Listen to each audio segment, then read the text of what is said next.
Hello, everybody. I've got a really exciting race for you guys today. It's Porsche 911 GT3 at Silverstone in iRacing. Um, Honestly, I've had a lot of trouble driving this 911 GT3 both this week and last week. Last week was the first week that I started driving it, but it's just a very difficult car to control and especially to get rotation without any issues. So green light initially, I get a fantastic start, get looks like two positions, and I'm about to get the third. There we go, and at this moment my goal is just not to crash out. It's a 12 lap race, so we've got a lot of time to make moves. Immediately, I go up the inside, and I run a little bit deep. That's a big issue that I've seen with this car, is it really is hard to get correct braking. You see these guys have an incident in front of us. I'm side by side with this car. He's just didn't even see me there, and you can hear him get upset. I could have probably left him a little bit more space, so the 2x car contact is probably fair, but he also, he lost the corner way before that, so he really should have backed out. I had the right to the line. I was ahead of him as well. But anyways, we keep going. So immediately, first lap, fantastic. I think I'm sitting in P7 or P6 right now. So very happy. And now it's just about being consistent, making it to the end of the race. So going into Copse corner, I found that Copse is one of the most difficult corners in this car to take because you need to brake late to carry the speed, but if you brake too late or even sometimes too early, like if you don't carry the right speed and hit the right line, you're just going to run wide and lose so much time.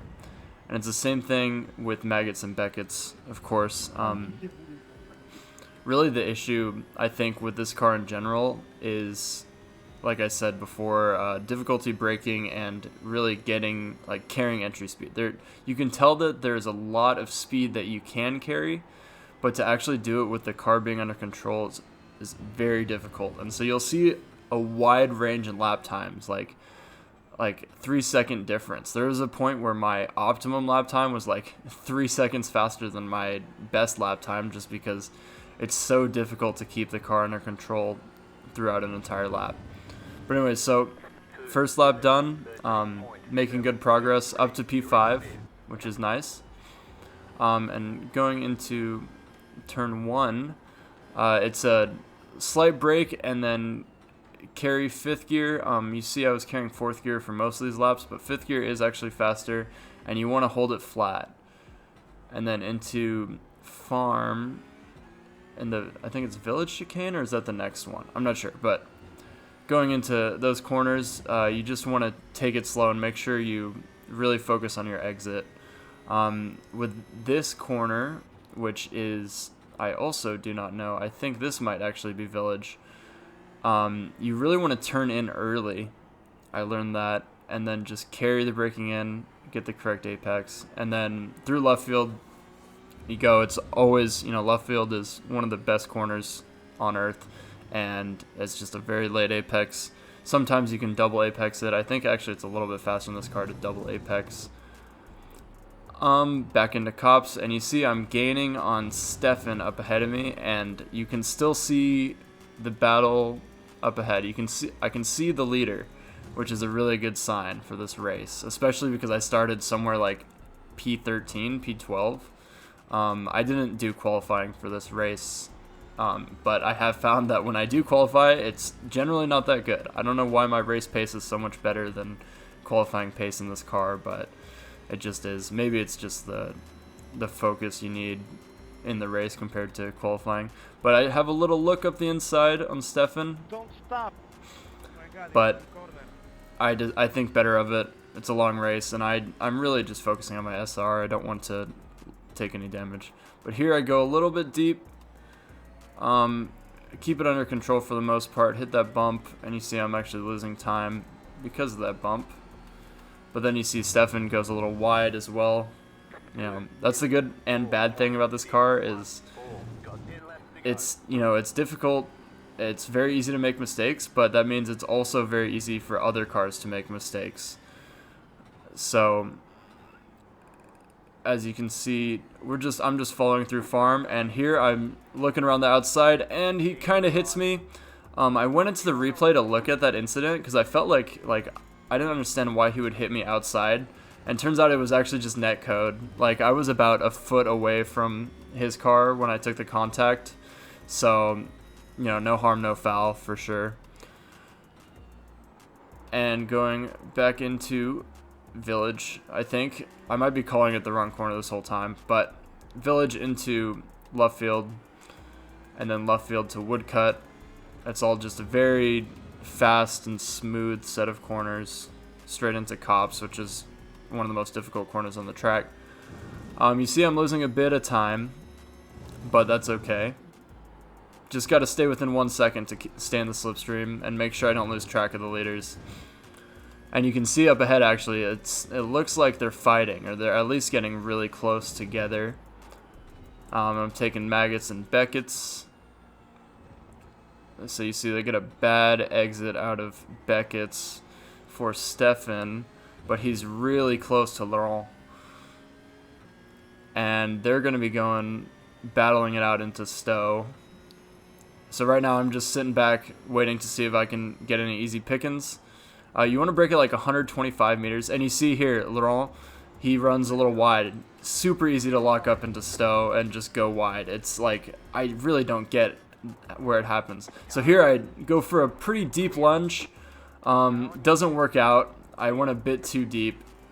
And Stefan got the move. Got the switchback done. And there wasn't really anything I could do. I locked up and went in way too deep. Another big issue, especially the Vale chicane as well, it's so easy to lock up. But anyways, all we can do is keep going. Back into farm. Just really try to be as smooth as possible, and steering, on braking, and on throttle. Everything needs to be smooth for this car to work. If you try to push it too much, it's just not going to respond. You're going to get chronic understeer, and you'll have a lot of issues. So here, we fast forward a couple of laps. Basically, I was just sitting behind Stefan for those past couple of laps. But here we see now that P2, Sebastian, is starting to come into our grasp, which is always good. That's what we want. I've kind of been working with Stefan up to this point. We've shown each other enough respect. I mean, that incident, at the time I was a little upset at him because he turned out on me, but when I realized it was netcode after the fact, I realized that this guy, he's a really good driver, so I'm enjoying racing with this guy. So, going into Stowe corner, you see he goes a little bit deep, misses the apex, and that gives me an opportunity. So, I'm looking on the outside, and I switch to the inside, brake a little bit later than Stefan, and it just gives me the space. I go to leave him space, and a little bit of a tap. I'd really rather not have a tap, but I looked at the replay at that as well, and once again, it was netcode. I was about a foot away from him, so I actually had left him the space. So honestly, all's fair between the two of us. I'd say, he had a netcode incident on me, I had a netcode incident on him, so I call that equal. But anyways, now I'm into P3, and I'm chasing down P2. And I'm not sure if this lap or my next lap is the fastest lap that I have. It might be this one. So let's watch on board through this entire lap, unless I cut away. We'll see. We'll see what the editing does. But yeah, going back into Village. Really just trying to catch up now with Sebastian. You see the gap is about 1.5 seconds right now. And thankfully Stefan has kind of fallen off the back. The gap's about a second away, so I don't have to worry about him being in my toe. You see, not the best exit out of left field. I'm losing time to Sebastian, but I know that I'm a bit quicker through Cops and also a bit quicker through Maggots and Becquets after this.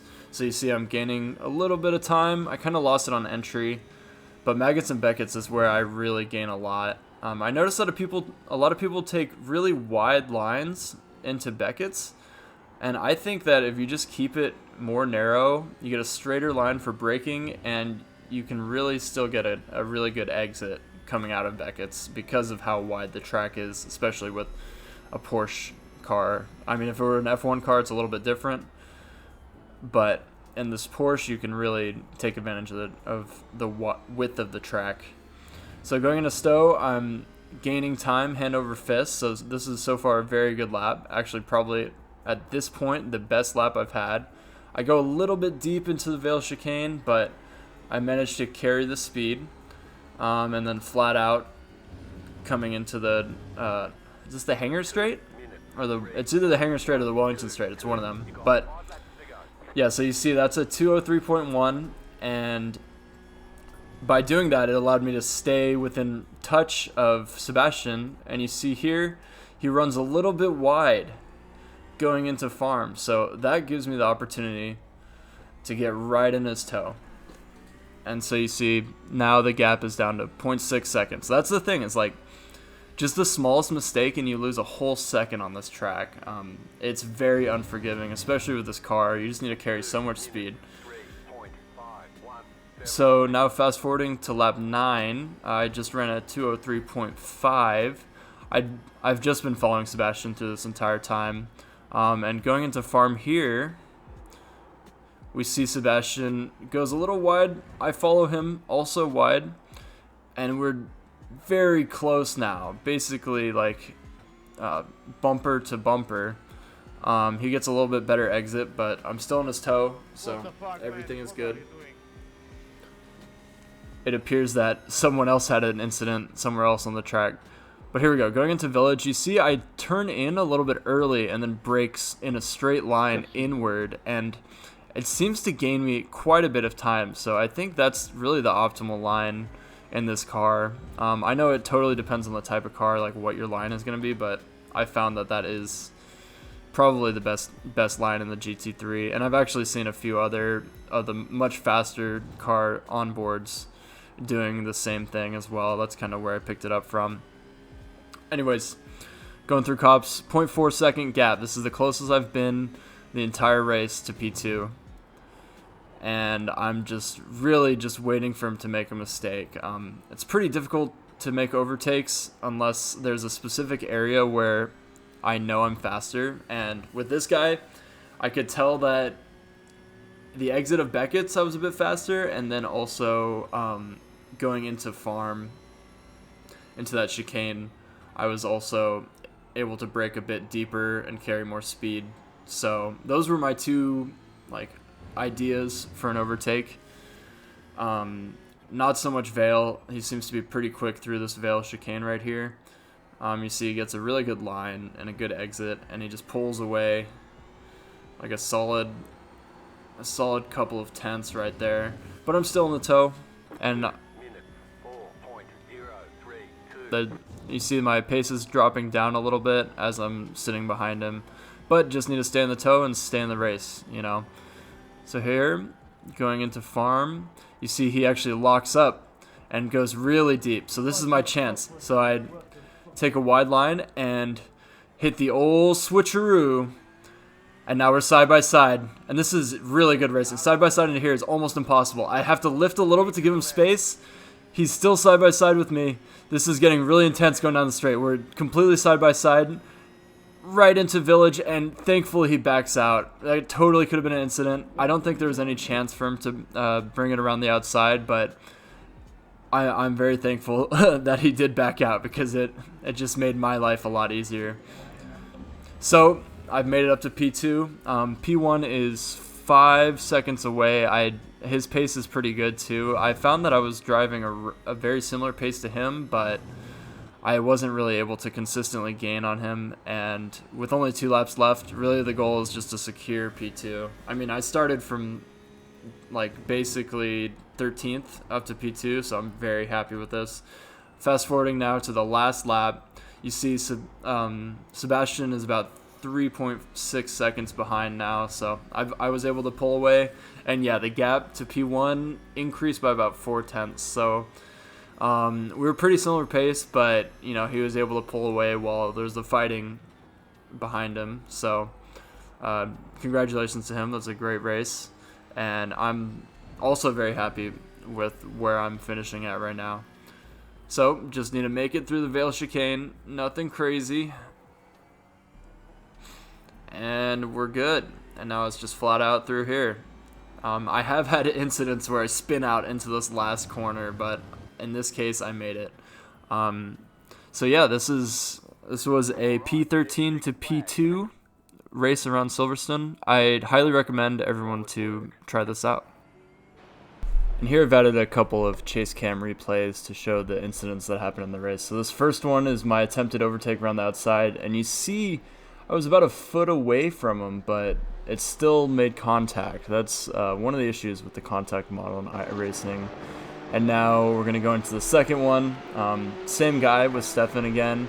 I go for the overtake. This time I dive up the inside, and I get the move done, leave him space, and you see, same thing, contact, even though there's about a foot of space left. It's a bit unfortunate.